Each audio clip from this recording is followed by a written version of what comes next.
Welcome to COIQ, where you learn how health innovators maximize their success. I'm your host, Dr. Roxy, founder of Legacy DNA and international best-selling author of How Health Innovators Maximize Market Success. Through candid conversations with health innovators, early adopters, and influencers, you'll learn how to bring your innovation from idea to startup to market domination. And now, let's jump into the latest episode of COIQ. Welcome back, COIQ listeners. On today's episode, I am speaking with Ariel Efergan, who is the CEO and co-founder of Pangea Medical. Welcome to the show. Thank you for having me. Yes, it's good to have you here. So let's start off by telling our viewers and listeners a little bit about your background and what you've been innovating. Yeah, so I'm founder of Pangea Medical, which is a healthcare organization that aims to work with payers and providers to better understand patients in an effort to deliver the most accurate and cost-effective care. We really took kind of a different approach at this by focusing more on social determinants of health, which is something that I'm pretty passionate about. I started Pangea Medical kind of out of school at University of Maryland, but then really got formalized at a booth at University of Chicago. We were in a program there. We've been around for about 3 years. I don't know much else I can say. I mean, I'm very passionate about healthcare. My family's in healthcare. I had a lot of unfortunate encounters with healthcare throughout my life. So it's been a very prevalent component of my life. Yeah. So where are you in the innovation process now? So I would say we're kind of maybe on the cusp of scaling or growth. We're really kind of have proved out our care delivery model, which is really the core of our innovation, is how we care for our patients. And then also the business model we created around that. And so we've validated that over the last 3 years, iterated on that consistently, and obviously consistently are iterating on it. And now we're just about to start raising our first, or we're in the process of raising our first round of financing. Obviously, this whole Corona situation has put a bit of a detour on that, but ultimately, we were prior to Corona, we're at the point where we're about to start scaling. Yep. So Ariel, let's talk about some of the earlier days before we move into now. So kind of take us through the journey and the last 3 years. What are some of the biggest challenges that you faced and how you overcame them? Yeah, so I would say early on, not having a background in healthcare and just not knowing, which is also part of the fun, right, is just, ignorance is bliss to a certain extent, but healthcare is a very complex industry, as you know. Yep. And so just being able to understand all the nuances that go along with particularly selling in healthcare took me a while to grasp. And there's really no good way to fully understand it aside from just going out and doing it. So that was one of the big challenges. I think second to that was understanding really the impact of technology in healthcare and setting realistic expectations for how I think technology will play a meaningful role in improving patient outcomes. There's different facets of healthcare you can look to improve: efficiency, cost reduction, quality metrics, etc. For me, the primary outcome is patient outcomes, right, and quality metrics, and also costs. And then I would say the third kind of biggest challenge early on was not fully comprehending how important it is to have, for lack of a better term, big names behind you, right? And that kind of clinical validation, and also going through the process of both clinical and kind of peer validation, right? So trying to get published in academic journals, as well as bringing in really recognized figures within the healthcare landscape to kind of back your idea and back what you're doing. Because it really is tough to be taken seriously, I guess, by these behemoth institutions that have a very particular way of doing things, been doing it for a while, generated billions of dollars doing it this way. So they're very risk averse and very, I guess they don't want to change their ways. So what were some of the strategies that you deployed to kind of get through that validation or proof of concept process? Because it can be expensive and it can take a long time. And sometimes it's not just the technology solution that you have that's going to make the difference on whether you're going to be able to even get through that phase of the innovation process. Yeah. So first and foremost, what I tell people is customer discovery is the most important thing ever. I can't tell you how many times I'll speak to people and they've spent God knows how much money on something that they never asked anyone if they wanted. And then they tell me this idea. I'm like, listen, one, it already exists and it's done really well, or two, there's just no need for this. Yeah. Right. And then they go out and they start trying to pitch it to people and they're not selling. And they're like, oh, why is no one buying this? Trying to understand what they want. So when I started Pangea, it was originally a different idea, but I spent a significant amount of time literally just interviewing people who were industry experts, who would be my end user, who would be our buyers, and just literally interviewed hundreds of people, asking them, would you buy this? What do you think about this? What would you want to see in something like this, in a program like this? So that's first and foremost, is customer interview. I can't explain how important it is, and not with people who you're comfortable with, right? Your friends, your family, they'll be supportive, right? Yeah. You need to have the guts to go out in the street and just walk up to random people who you think are your target demographic, say, hey, do you have 5 minutes? I'm doing some research for something. Yeah. Why do you think so many innovators are, or just entrepreneurs in general, are just opposed to that part of the process? I think primarily because part of being an entrepreneur or innovator is you have to have a really strong conviction in what you're doing. Sometimes that can be clouded with arrogance. Sometimes that could be clouded with other things. But ultimately, if you really, really, really strongly believe that this is the thing, I'm going to push this, whatever, there's in your mind, there's no doubt, oh yeah, 100% everyone else is going to want this. Why would I be wrong? Like, I believe in this so strongly. Right. Yep. Mm-hmm. I can see that. And then maybe another reason could be it's uncomfortable to do, and people are afraid of rejection, right? And so being told no, or your idea is stupid or whatever is pretty disheartening.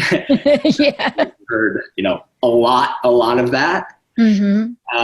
And so I think that's the toughest job of an entrepreneur, is to know what no's are legitimate and how to take that feedback and internalize that and use that, versus people who don't actually really know so much about what they're talking about, and you think you know better than them, because to a certain degree in some situations you do, but having that humility to know when you don't is possibly one of the most important things. Yeah. And it's so true. It is such a fine line, because that persistence, and like you said, conviction is a huge driver in entrepreneurship. And so there's almost a certain amount of, I have to ignore what people say, because I'm fighting against a status quo and I'm trying to change behavior and change beliefs, right? I'm acting as this change agent.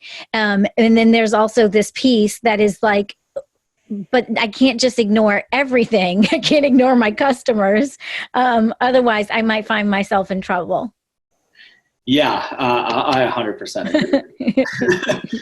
It's definitely a tough, you're kind of sitting on the fence. And so it's tough to make those distinctions, but it's just so important. So how has COVID impacted your business? Pretty significantly, as with most people. Mm-hmm. So first and foremost, the buying environment in healthcare has changed significantly. Provider groups don't have a good capital flow right now, and so they are not able to invest in innovation, which they didn't want to do before, and now they sure as hell don't want to do. And so all of the conversations we were having essentially got pushed back significantly. On the payer side, they're flushed with cash right now, but they're pretty apprehensive to doing new things in that no one really knows what healthcare is going to look like after this. Already we've seen significant changes in payment models in healthcare, particularly around telemedicine, where, this was such a big ordeal for years and years, and literally just like that, they removed all the regulations around telemedicine, and now you can bill for it like a regular visit and everything. And so that's a pretty big indicator, I think, that other payment models in healthcare will change significantly. So everyone's just a little bit scared right now. So no one's really moving forward with things. I mean, I talked to my other friends and CEOs of other healthcare companies that are much larger than we are, and they sell to the same organizations, and they tell me the same thing. I mean, I know a pretty big organization that's kind of on the cusp of collapsing almost because of this. Yeah. So I would say that buying behavior has changed significantly. And then also how people expect to engage with healthcare. I think it'll be really interesting after this to see, are people scared to go to hospitals still? What does that do to utilization rates? How do people actually feel about telemedicine, right? What kind of impact does that actually have on someone's well-being and care? So yeah, there's definitely a lot of open-ended questions that has made the buying environment more conservative. Hey, it's Dr. Roxy here with a quick break from the conversation. Are you trying to figure out what moves you need to make to survive and thrive in the new COVID economy? I want every health innovator to find their most viable and profitable pivot strategy, which is why I created the COVID Proof Your Business Pivot Kit. The Pivot Kit is a step-by-step framework that helps you find your best pivot strategy. It walks you through 6 categories you need to examine for a 360-degree view of your business. I call them the 6 critical pivot lenses. As you make your way through this comprehensive kit, you'll be armed with the tools, tips, and strategies you need to make sure you can pivot with speed without missing out on critical details and opportunities. Learn more at legacy-dna.com/kit.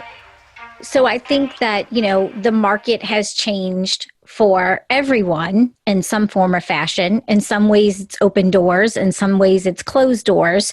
One of the common themes that we've been talking about a lot on the show has been pivoting. And I think each innovator or entrepreneur kind of has their own pivot path or pivot journey. So how are you pivoting now? What are some of the considerations that you are evaluating? Yeah, so I would say first and foremost, like most people, we tried to put out a COVID-specific program. That was just a very, even though the value prop I think is very strong and other people agree is very strong, it's just very hard to get in front of these people right now. No one has time. Even people I have strong relationships with that are CFOs, CEOs of health systems and insurers, right? They just don't have time to meet with me. Yeah. They know what we're doing is innovative. They know it's something new. And frankly, they just need to stick to the basics right now. For us, we were thinking about one of the big components here is testing, right? For manufacturers, for frontline employees outside of the healthcare environment, how can we get those essential workers up and running? And so trying to put out a program around that is something that we're evaluating. Actually helping to distribute testing is something we're evaluating, which doesn't really have anything to do with our business model, but you got to do what you got to do. Mm-hmm. And then there's other conversation that we're having that, should we put the company on pause right now? How could we go about doing that? Is that something that we want to be considering? Because in the funding environment, right, you fundraise essentially based on expected benchmarks that you think you're going to hit. This has completely thrown off all those projections. Yeah. And so you really need to think logically and conscientiously about what realistically can we do in this environment, expecting that there'll be a bounce back in the winter, expecting that there won't be a significant solution until early 2021. Those are the kind of things that I'm thinking about. Mm-hmm. Yep. And I think that that's a realization that many entrepreneurs are facing right now is kind of, I say like that first pivot question around finances is, do I have enough runway to carry on? And does it make sense? Am I even still relevant right now? If I'm not going to be relevant for the next 6 months, then how do I need to, pivot the business to either close down appropriately with grace, or right, and then spend that time rethinking what's next, right? Because once you get the bug, it's really kind of hard to let go of this whole crazy journey, right? That's for sure. Yeah. And so I think that that's really important, and it's going to be different for everyone. And I don't think that there's any shame at all with coming to that realization that my business, my market, my customers' needs have changed. Yeah. And if I pivot, I may be changing the entire DNA of my company. And so I really have a different company. I don't just have a pivot. Right. Yeah. And I think, as we kind of talked about a little bit earlier, right, some of the greatest innovations in the world have come out of pivoting, right? And what the founders originally set out to do has absolutely nothing to do with their business that blew up. And being able to be creative and flexible are key characteristics of a successful entrepreneur. And there's nothing that amplifies that more than being in a international pandemic, right, economic crisis. Yeah, absolutely. There's story after story of companies that were one step away from collapse that then found their eureka moment, and I think that we will find many of those stories come out of this. Yeah, without question. I mean, the greatest periods of innovation throughout history have always followed some type of catastrophe. Yeah. Right? There's a reason for that. And it's about who, has the guts essentially to continue in this type of environment and who doesn't. And there's different ways about going to do that. But it doesn't necessarily mean going ahead with your existing company, but even if you have to close out, right, starting something else or picking yourself up and doing that next thing is really how great companies and great entrepreneurs are made. Yeah, absolutely. So, one of the characteristics or attributes of an entrepreneur in order to really be successful is resilience. And so this crisis is, I think, testing all of our resilience in ways that we're in the fire and ways that we maybe have never been before. And so how are you staying motivated? What are some things that you're doing to kind of stay optimistic, hopeful, and encouraged? Yeah, I think one of the big things has been just the actual journey of this until this point of just hearing so many no's and so many rejections and just getting comfortable with that, which you have to. Yeah. And by the way, all entrepreneurs say that, and it doesn't mean that it doesn't still suck when people. Right, exactly. Right? Note to everyone listening, it still sucks. Yeah. Even at 100 no. Right. Everyone's like, it's an easy thing. Oh yeah, you hear no's. I heard a million no's. I went to pitch 50 VCs. They all told me no. And this one gave me my break. Right. Those 50 ones, they suck for that person. Yeah. And they still suck. Right. But going through that and being a pretty stubborn person, right, which my mom would gladly speak about on end. Yeah. I think that this is just another no for me. And I know that if you push past it, right, eventually there's something good that comes through. And I mean, probably one of the hardest things to discern from all of this is that sometimes the no's are right. You really have to listen to your gut and take a step back and look at your situation, listen to your advisors, listen to the people around you. And really the no sometimes might be right, but that's the fine line you need to balance. Yeah. So speaking of those advisors and mentors, who are 3 people that have been most influential for you in this time? Yeah, so I've been very fortunate to have really amazing advisors, both personally and also for the company. spent a lot of time getting those people, right? Yeah. Networking, a lot of persistence with the no also comes to persistence. Right. Meetings and advisors. I would say so. One person who's very influential is one of our advisors, Deborah Geisler. She's the CEO and founder of Activate Healthcare. Is a pretty well-known figure in the healthcare world and startup world. She, is very good at understanding these types of situations and kind of pushing away all the fluff and getting to the core of the problem or the core of the solution, what's actually valuable there. And so helping me think through that a little bit has been very helpful. I don't know, I have a lot of different advisors. Yeah. I had, one of our very close advisors, a guy named Joe Beatty, who he took a couple of his own startups public. And he's, I think, a clinical professor at Booth, the University of Chicago, and is an investor and whatnot. And he actually didn't do anything really in healthcare, but just kind of being able to talk to those types of people outside of the healthcare environment. Definitely. To understand, how they dealt with these types of situations, how they make those types of decisions and think on these types of problems is very, very helpful. And also they're just great people. Yeah.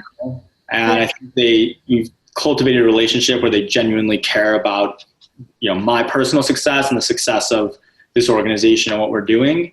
And so being able to get that honest feedback and being open to that is very helpful, and not just kind of shutting down people's ideas when they give you negative feedback.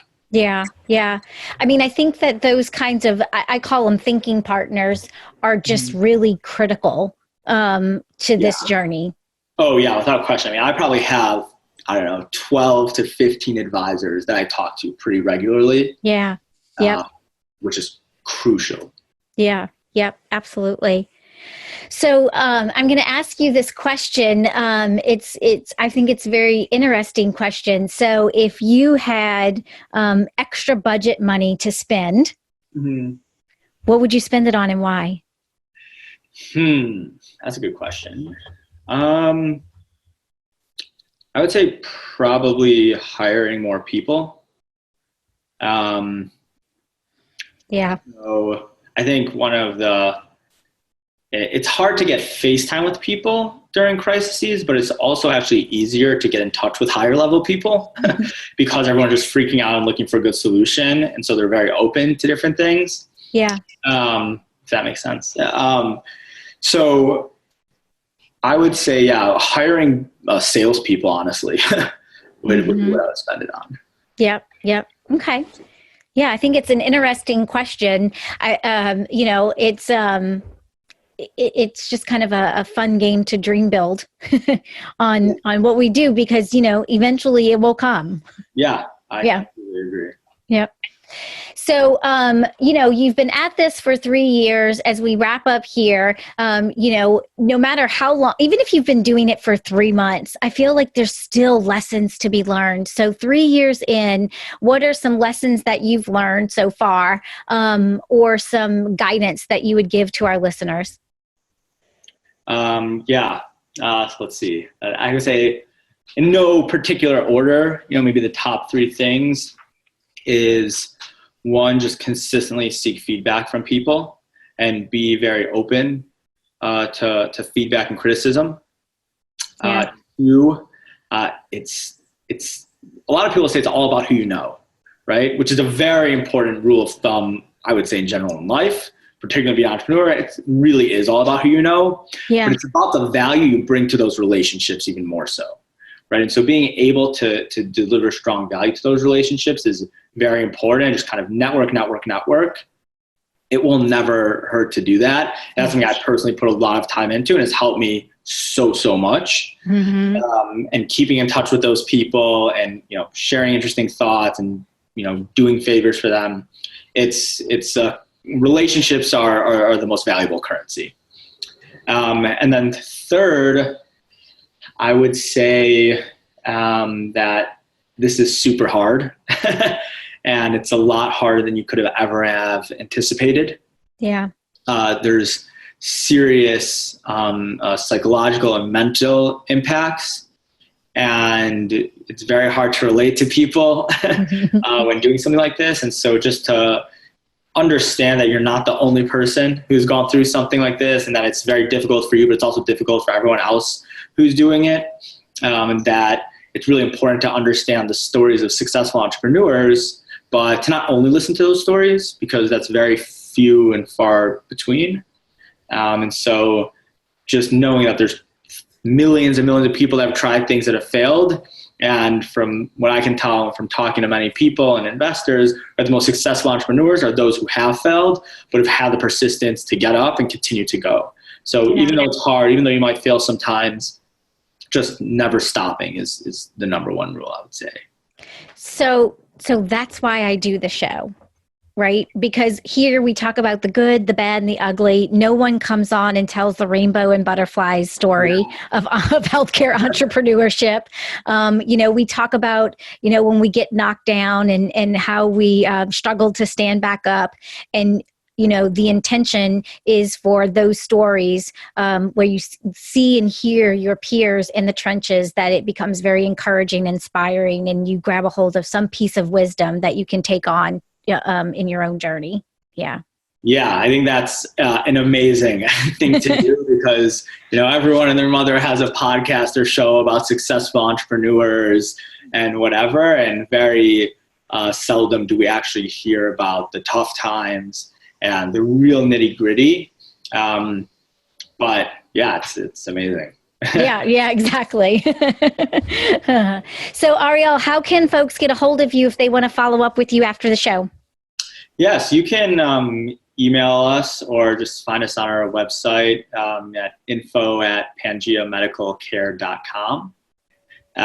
You can follow us on LinkedIn, look up Pangea Medical. There's another Pangea Medical that I think was like a fraud primary care clinic in Arizona, because I keep getting calls, or our office keeps getting calls about people wanting to collect money from this primary care office that was called Pangea Medical in somewhere in Arizona, I think. So that's not the right one. We're PangeaMedicalCare.com. So definitely, reach out. If you address an email to me, I'll definitely respond to it. Again, info@PangeaMedicalCare.com. Awesome. Thank you so much for joining me today. Yeah, thank you very much. This is great. Thank you so much for listening. I know you're busy working to bring your life-changing innovation to market, and I value your time and your attention. To save time and get the latest episodes on your mobile device automatically, subscribe to the show on your favorite podcast app like Apple Podcasts, Spotify, and Stitcher. Thank you for listening, and I appreciate everyone who's been sharing the show with friends and colleagues. See you on the next episode of COIQ.